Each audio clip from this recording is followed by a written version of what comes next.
Good morning, everyone. How is everyone today?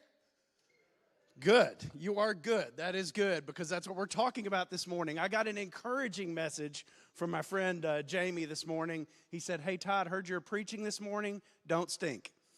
I was so encouraged. It made me feel so good. My name is Todd Loyd, by the way. I am not the regular preacher here at Murray Hills, so don't judge us by this week. Our regular preacher, Russ, is gone, and I'm the student pastor here. And I have been the student minister here for 15 years.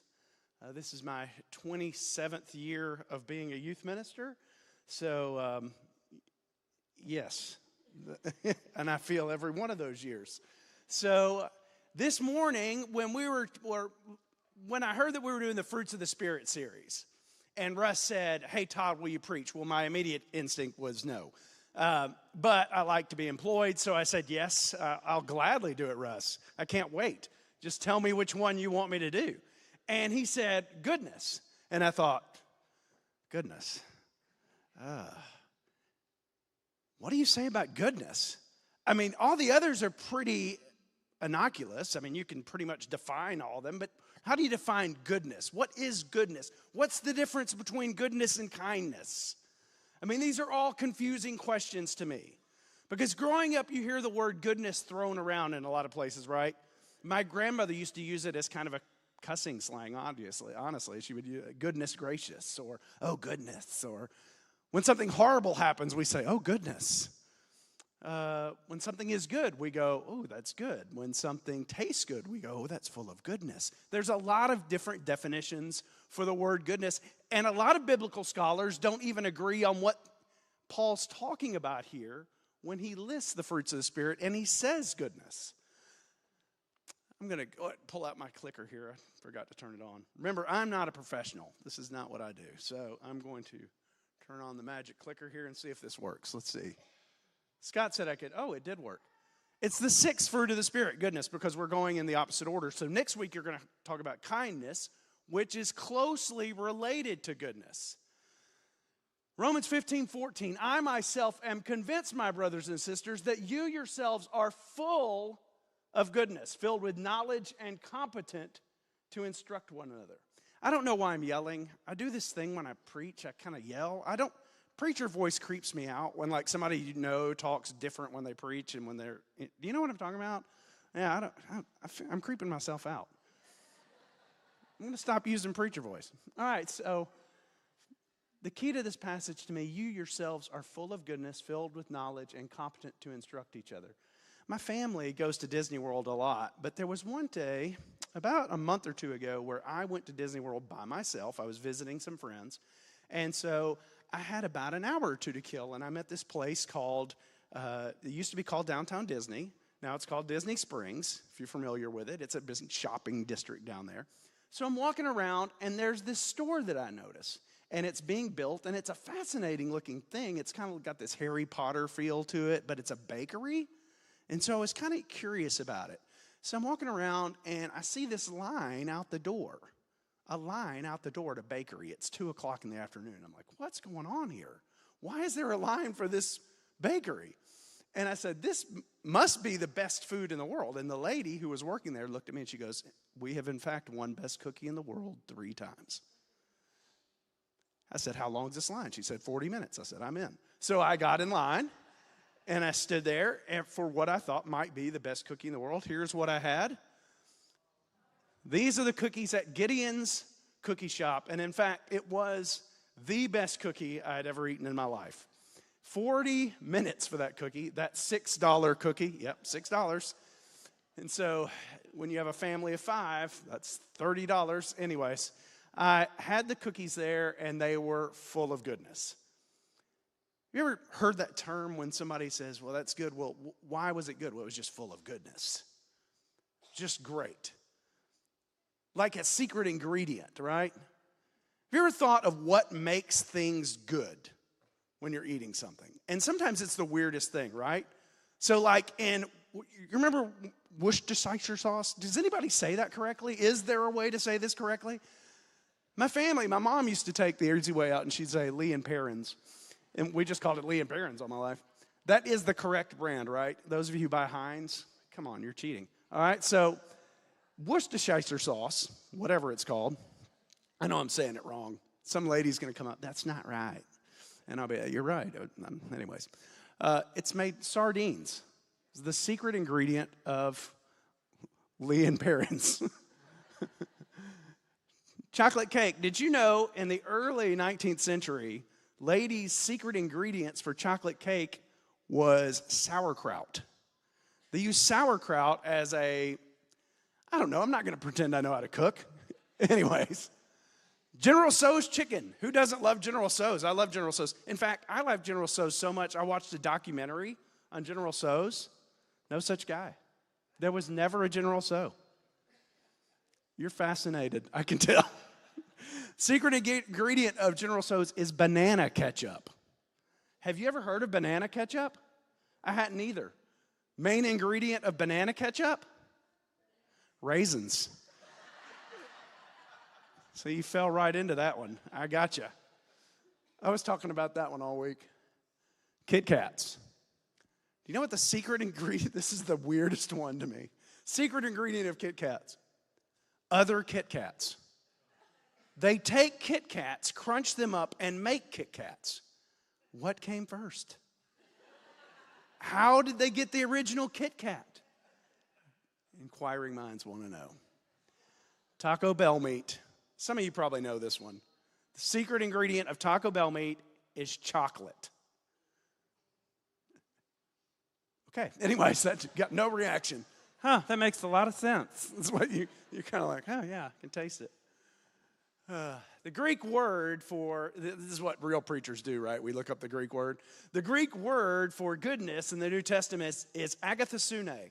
Now, agathosune sounds really impressive, doesn't it? It sounds impressive that I know it. Like all the teenagers here are like, why is he quoting Greek? He doesn't know Greek. Agathosune is the word, and it's only used 4 times in the New Testament.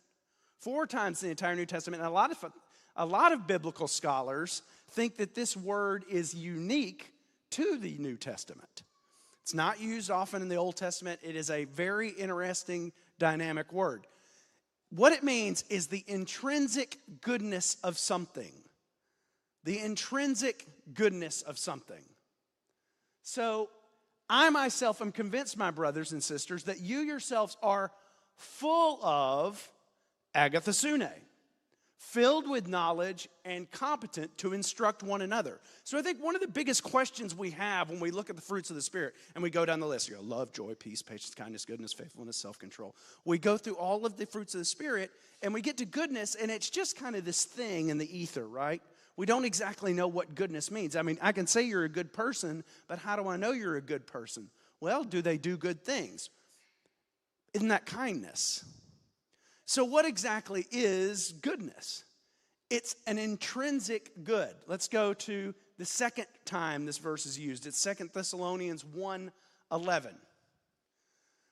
With this in mind, we constantly pray for you that our God may make you worthy of his calling, and that by his power he may bring to fruition your every desire for agathosune, and your every deed prompted by faith. By his power, he may bring you fruition for every desire for agathosune.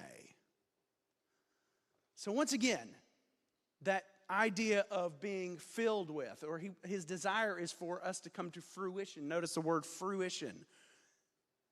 Fruit of the Spirit. Here's the third time agathosune is used in the New Testament. For you were once darkness, but now you are light in the Lord. Live as children of light, for the fruit of the light consists in all agathosune, righteousness and truth. These are 3 different things: agathosune, righteousness, and truth. Live as children of light, for the fruit of the light consists in all agathosune. So what does it sound like to you? It sounds to me like goodness is something that is intrinsically inside of us. And if we have goodness, from the overflow of the heart, the mouth speaks. From the overflow of us, from the goodness inside of us, we do good. We are light. Let's go back to that last verse again. Live as children of light, For the fruit of the light consists in all agathosune. When I was in college, my Bible teacher showed us this book, Lifestyle Evangelism by Joseph Aldrich. And it really blew my mind because when I was growing up, the way that we did evangelism was to hit people over the head with a Bible, right? And tell them how wrong they were and stuff. And how, you've got to follow these rules and God will bless you if you follow these rules. And, a healthy fear of hell was also involved in evangelism, right, back in those days. And this book changed my perspective on it. And it really was talking about this idea of developing goodness inside of us so that people can see the light coming from us. You see, it's the idea of, and we the same way, let your light, what did Paul say the light was earlier? Agathosune, let our agathosune shine before others that they may say your good deeds and glorify your Father in heaven. Reminds me, this verse teaches me to be a good example. So what is goodness? It's being a good person. Don't be a jerk. Our world needs to hear this big time right now. When I say the word goodness, you don't immediately think of the Chicago Cubs. I thought that'd get a bigger laugh. I really did. I'm a Brewers fan. I really can't make fun, but how many of you recognize this guy? Several? Back in 2003, this was probably the most popular Halloween costume around. Chicago Cubs were famous for being bad. I mean, famous for being bad. Famous for blowing it in big spots. Famous for losing. They had this World Series drought. This team had been around since the late 1800s. In fact, when's the last, when they won a World Series in 1908, right, Brad? Was it Tinker's Devers to Chance, the rhyme? Anyway, they won a World Series in the early 1900s, and then they went on this drought where they didn't win at all. And the whole city of Chicago has this love affair with the Cubs. They love the Cubs. And so in 2003, or 2006, one of those 2 years, doesn't matter, they were really close.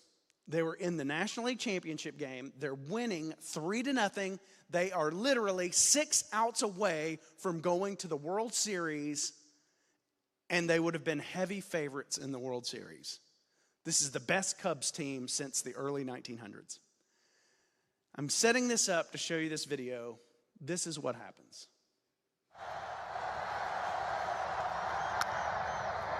Again in the air, down the left field line. Alou reaching into the stands and couldn't get it, and he's livid with a fan.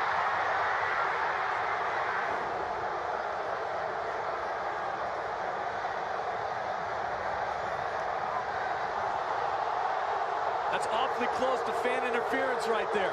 The umpire's all over it. The umpire right down there, Mike Everett's on the play.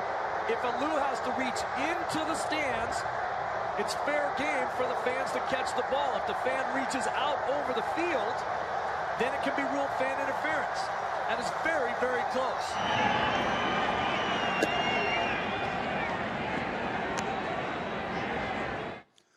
So Steve Bartman was wiping his face because he had a beer thrown on him.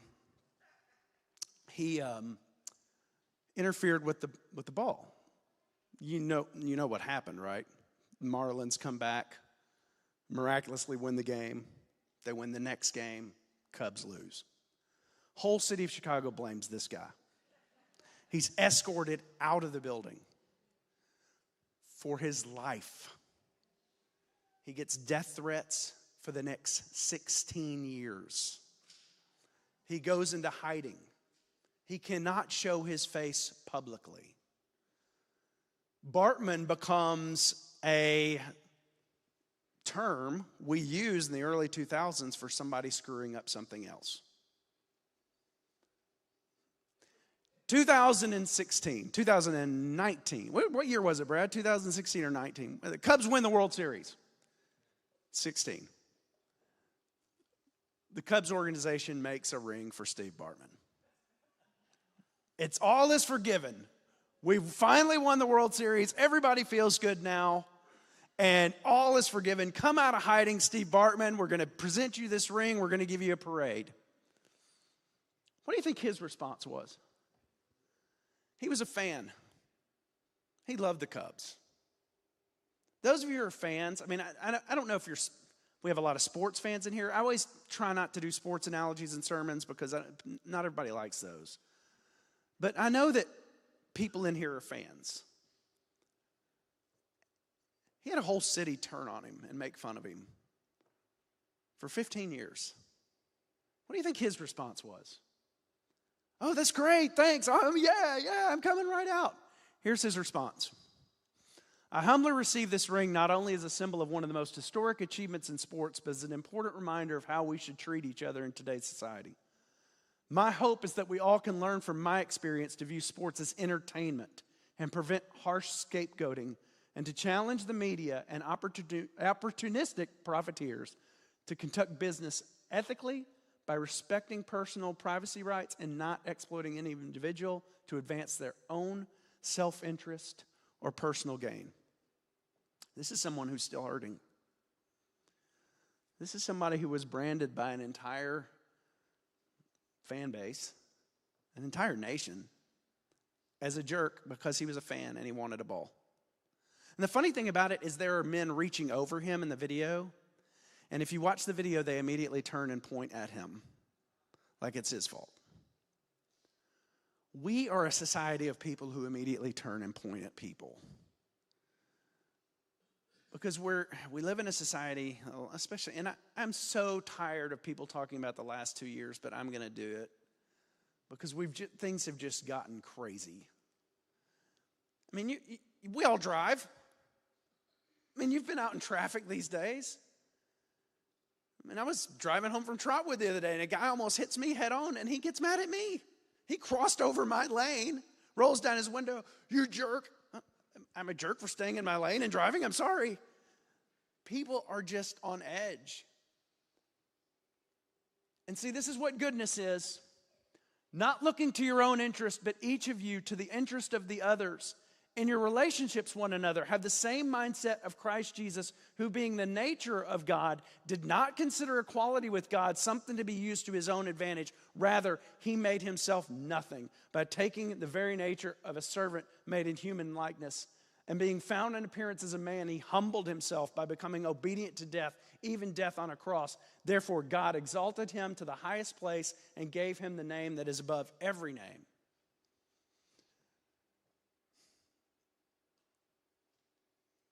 The interest of others, looking out for others. We are light. We are goodness. We are agathosune. What should be happening with this congregation of people is that we should be salt. We should be light. We should be changing our culture by our good example, by our lifestyle evangelism, by our agathosune. That is the best way to win people to Christ. It's like my Uncle Doug. I've told you this story before. My Uncle Doug was a Tennessee fan. I never liked Tennessee growing up. I was a Vanderbilt fan. Tennessee always abused us. And my Uncle Doug would kind of pick at me about Tennessee always beating Vanderbilt, but I loved my Uncle Doug so much. He was such a big influence in my life. He was such a mentor to me. You know what happened? I started cheering for the University of Tennessee when they wouldn't play Vandy because I wanted my Uncle Doug to be happy. Because his long-term influence in my life was greater than my previous experience, and it affected long-term change in me. And so our light needs to be a sustained influence on society that is greater than their personal experience, so it will affect long-term change on our society. And that's the secret ingredient, is goodness. It is a gift from the Holy Spirit that we need to use. And it's different from kindness, because if I don't have goodness in my heart, I will not do kind things.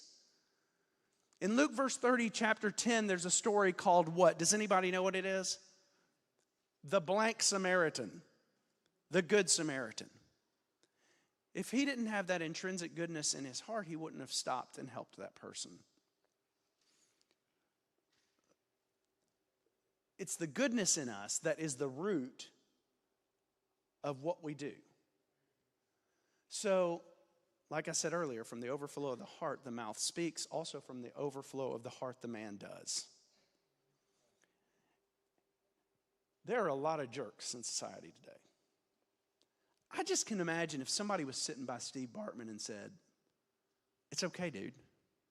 We all make mistakes." Or if somebody said, "Leave him alone. This is ridiculous."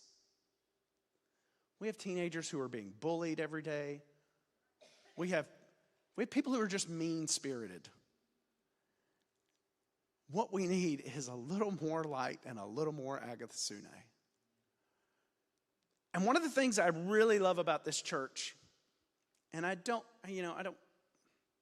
all churches are great in their own way, but one of the things that I really like about Murray Hills is that from the overflow of the heart, the church does. Roddy Fernandez, I'm going to have Roddy come up here real quick. And so we're going to challenge us to take up this action. And I know kindness is next week, but hopefully we will. I thought there was another microphone up here. I guess, Tiffany, grab that microphone if you don't mind. No, I'll get your microphone. Yeah, I'm making, okay. This is improv theater. I hope you know Roddy. Roddy's a good friend of mine. And I brought this chair up here for to sit at so we'd look casual like Russ. But you can go ahead and sit. I'm not going to. Okay. I don't want to sit if you're not. Well, okay. Thank you. We've got 2 minutes, Roddy. I don't know how to turn it on. Oh. Here, you. I'm still pondering the Kit Kat thing. I can't think straight. I'm serious. I didn't hear a word you said after that. Something about Agatha Christie. It's a meta. I don't know. All right. So, Roddy, real quick, tell everybody where you work at. I work at Centerstone. I cover the South Central region, which is, depending on who you ask, 13 to 15 counties of this area, as my program specifically. Centerstone is mostly outpatient mental health, but I have a small splinter program that does foster care. We contract out with DCS for their, I don't want to say difficult, they're kids with more needs. We have our own foster homes with extra training and extra support for children and teens in state custody who have some real problems.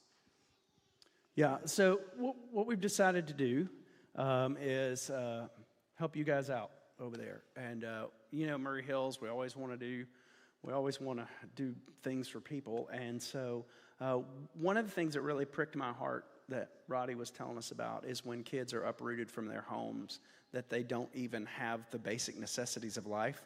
Every Christmas, everybody gets real excited about buying toys for kids, and that's fine. You should continue to do that. We're going to have an angel tree. But these teens don't have the basic dignities. Toothpaste, soap, brush, and deodorant. And so it's kind of awkward when they arrive at a foster home or somewhere and they don't have the basic necessities of life. They don't even have suitcases or luggage. Almost exclusively when they come to one of our homes, I would say at least 99% of the time, all their possessions, if they have any. I mean, sometimes if their parents are making meth or something, everything they own has to be destroyed because it's contaminated. But, what things they do have, almost universally, they show up with everything thrown in a garbage bag. And that's just, I hate that. I can't stand it. I've been watching it for like 20 years, and it never fails, and it bothers me every single time because it reinforces that, you're garbage too. You're being thrown away. Yeah, so it's kind of heavy, but, we've got an opportunity to do some good here. And so Sherry and the staff have made some lists here, and in lovely colors. I like this lavender especially. It's nice. It's periwinkle or lavender? You're asking the wrong person. Okay, anyways. So we've got these 4 colors, and there's different items on each of the sheets, and they're at the connection desk. And I know times are tough. We're not asking you to spend a lot of money. We're just a little bit. But if you have extra money, we've got you. There's an option where you can buy a roll-on suitcase. We've got examples up here of what we want, or you can just hand the money to our connections desk or somebody, and I did not clarify who we were going to hand the money to, and no one is here to bail me out. Okay, anyways, all right. So hand the money to someone, and we will, a staff member, Ebony, Sherry, myself, someone like that, and we will take the money for the suitcases if you want to do it that way, or there's just a list of things you can fill the suitcases on, and you'll bring those back to us by December 5th. The date's on here on the sheet. Roddy, anything else you want to say? Yeah, my idea with this was when a kid first shows up at the house, at the foster home, we immediately hand them a bag of their own, a real piece of luggage too, not like a duffel, not one of those totes from Aldi, but which I love Aldi, but a real bag of their own that looks nice, that has wheels on it, because that's extra special. And just those basic things. We provide those in the homes, but this, when they are greeted with it in their own thing, it kind of reinforces, this is yours, and you're safe now, and we're going to take care of you. So I would appreciate any help I could get. So that's one opportunity for you. And in closing today's message, we're just going to send you out. We're going to do one of those awkward, uncomfortable, everybody just leaves kind of things. But I am going to say this. You've got a real opportunity to do good every day. And when you wake up, just be kind to people, just be good to people, and change this culture one person at a time. God be with you, and we'll see you next week.